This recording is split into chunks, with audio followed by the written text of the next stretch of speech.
Salam sepak bola pemirsa dimanapun kalian berada. Keputusan mengejutkan datang dari klub Bali United setelah dikalahkan oleh Persib Bandung di Stadion Gelora Bandung Lautan Api. Pelatih mereka Stefano Cugaroteko secara resmi mengumumkan pengunduran dirinya dari kursi kepelatihan tim asal Pulau Dewata tersebut. Momen itu terjadi dalam sesi konferensi pers pasca pertandingan yang berlangsung penuh tensi dan juga emosi itu. Teko masuk ke ruang konferensi pers lebih dari 15 menit setelah pertandingan berakhir. Waktu yang sangat lama untuk ukuran sesi media resmi. Keterlambatan itu kemungkinan akan berbuntut sanksi dari Komite Disiplin PSSI. Namun, yang lebih mengguncang ialah isi konferensi pers itu sendiri. Teko tidak membuka ruang tanya jawab seperti biasanya. Pelatih yang telah melatih Bali United sejak musim 2019 tersebut hanya membacakan pernyataan pengunduran dirinya, menyampaikan salam perpisahan kepada supporter, dan langsung keluar dari ruang konferensi. Mark Klok, gelandang Persib Bandung, baru mengetahui kabar tersebut ketika diwawancarai di area mix zone. Ekspresi terkejut terpancar dari wajah pemain naturalisasi itu. Ia pun langsung menyampaikan respek mendalam kepada sang pelatih. Gelandang bernomor punggung 23 itu mengakui kualitas dan dedikasi Teko selama bertahun-tahun mengenai Bali United. Kekalahan atas Persib Bandung sendiri memperpanjang rentetan hasil buruk yang diraih oleh tim Bali United menjadi 7 pertandingan beruntun tanpa kemenangan di kompetisi Liga 1 musim ini. Tekanan besar dari luar lapangan diduga turut mempengaruhi keputusan Teko ini. Ia sendiri meninggalkan warisan yang besar di Bali United, termasuk menciptakan identitas pemain yang unik dan loyalitasnya terhadap pemain lokal asli Bali, yaitu pribumi sendiri. 5 pekan absen karena cedera, Gervan Kastaner akhirnya kembali memperkuat Persib Bandung dalam laga penting kontra Bali United yang digelar pada tanggal 18 April kemarin. Meskipun tidak mencetak gol, striker kelahiran Belanda itu memainkan peran krusial yang memberikan dimensi berbeda kepada struktur permainan Maung Bandung tersebut. Kontribusinya tidak terlihat di papan skor, namun sangat terasa dalam dinamika serangan dan juga intensitas permainan. Mark Klok sendiri, kapten tim sekaligus rekan yang sama-sama bernuansa Belanda, memberikan apresiasi khusus kepada peran Kastener sebagai penyerang tengah yang komplit di laga tersebut. Kastener juga berperan untuk menarik dan mempersempit gerakan bek lawan dalam 2 gol yang diciptakan oleh Persib Bandung. Kastener menjalankan fungsi sebagai target man dengan sangat efektif. Ia menjadi pemantul bola yang sangat baik sehingga memungkinkan transisi cepat dari tengah ke sepertiga akhir lapangan. Ia pun membuka jalur umpan vertikal pendek yang membuat progresi serangan Persib Bandung lebih variatif. Tidak melulu mengandalkan sisi sayap atau bola derek ke belakang pertahanan lawan. Dalam beberapa fase, kehadirannya turut membantu meningkatkan expected goal diff. Meski ia sendiri belum melepas banyak tembakan, perannya sebagai pivot tidak hanya memberikan solusi saat tim ditekan, tetapi juga membantu menciptakan overload di tengah. Ia sering turun ke antara 2 lini lawan, menarik satu back tengah keluar dari posisi back tersebut dan menciptakan ruang yang bisa dimanfaatkan oleh Beckham Putra Nugroho ataupun Ciro Alves yang melakukan cara insert. Hal ini terbukti berhasil dalam gol pertama Persib Bandung. Di laga tersebut, Kastener aktif dalam duel-duel keras dan saling memaksa 2 pemain bertahan, lawan fokus kepadanya. Jadi ini terpancing, guys. Hal ini tercermin dari sejumlah situasi di mana garis belakang Bali United tertarik terlalu dalam, memberikan celah bagi pemain Persib Bandung untuk masuk ke zona berbahaya tanpa banyak tekanan. Kehadirannya juga berdampak pada fase counter pressing tim saat kehilangan bola. Kastener cukup agresif dalam menghambat passing lawan. Jadi ini contoh saja penjegal lapangan tengah. Memberikan waktu bagi lini tengah Persib Bandung untuk menutup ruang distribusi. Kembalinya Kastener jelas menjadi kabar positif menjelang fase-fase krusial Liga 1 ini. Meski belum mencetak gol sejak pulih dari cederanya, kontribusi membuat struktur serangan Persib Bandung lebih seimbang di saat mereka harus kehilangan David da Silva yang cedera panjang. Kastener adalah tipe striker yang peranannya tidak hanya dihitung lewat gol, tetapi lewat kerja sunyi yang memberikan tim ruang dan juga ritme. Hal-hal seperti ini tidak selalu tertangkap statistik biasanya, namun jelas terlihat impact-nya dalam permainan itu jelas. Persib Bandung hanya butuh 3 kemenangan lagi guna memastikan diri kembali menjadi juara box to box atau juara Liga 1 pada tahun 2025 ini. Kurang beberapa poin saja, 3 pertandingan saja. Memasuki pekan ke-29, Persib Bandung memuncaki klasemen sementara dengan torehan 61 poin atau unggul 8 poin dari Dewa United di posisi kedua. Pada laga terakhir, Maung Bandung kembali meraih kemenangan atas Bali United dengan skor tipis 2-1. Persib sendiri masih menyisakan 5 pertandingan lagi dan setidaknya butuh suntikan 9 angka guna mengunci gelar juara. Jadi Persib ini membutuhkan 9 poin lagi, guys.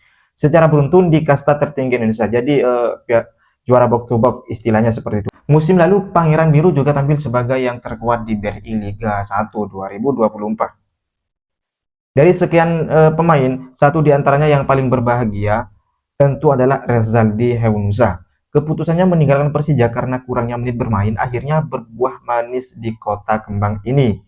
Meski dalam beberapa laga ia absen karena cedera dan masa pemulihan, namun bek Macan Kemayoran itu kini sudah kembali ke skuad dan juga siap bertanding. Lewat kanal YouTube Persib Bandung Podcast, bek 29 tahun itu mengungkapkan keputusannya pindah ke Persib Bandung yang notabene ini merupakan rival sepanjang masa Persija. Jadi Persib sama Persija itu saling bermusuhan sejak dulu dan sampai sekarang masih adu-adu persaingan gitu, guys. Rezaldi menyebut satu nama yang berjasa di balik kepindahan dari tim ibu kota Macan Kemayoran. Sosok tersebut adalah ex pelatih Persib Bandung asal Spanyol, yakni Luis Milla. Kemudian Rezaldi ditanya adakah ketakutan bergabung ke Persib Bandung setelah sebelumnya bermain untuk Persija. Menurutnya justru sang orang tua yang sempat punya kekhawatiran. 3 pemain Persib Bandung hingga kini belum mendapatkan kesempatan bermain di kompetisi Liga 1 musim ini, yakni Fitra Maulana, Zulkifli Lukmansyah, dan juga Febri Hadi. Meskipun belum tampil, pelatih kepala Persib Bandung Bojan Hodak memastikan bahwa ketiganya terus menunjukkan perkembangan dalam latihan dan bisa mendapatkan kesempatan sesuai dengan kebutuhan tim tersebut. Bojan Hodak memulai penjelasannya dengan Fitra Maulana ini juga penjaga gawang muda yang sempat menjadi bagian dari timnas U19. Menurut Bojan Hodak sebenarnya sudah menunjukkan kemajuan yang signifikan, namun persaingan dengan 2 penjaga gawang top milik Persib Bandung di antaranya Kevin Mendoza dan Teja Pakuala membuatnya kesulitan mendapatkan kesempatan untuk tampil. Sedangkan untuk Zulkifli Lukmansyah dan Febri Haryadi belum memberikan sinyal bahwa keduanya mungkin segera diberi menit bermain. Tergantung pada kondisi tim dan kesempatan yang ada. Terlebih Febri Haryadi yang baru pulih dari cedera ACL.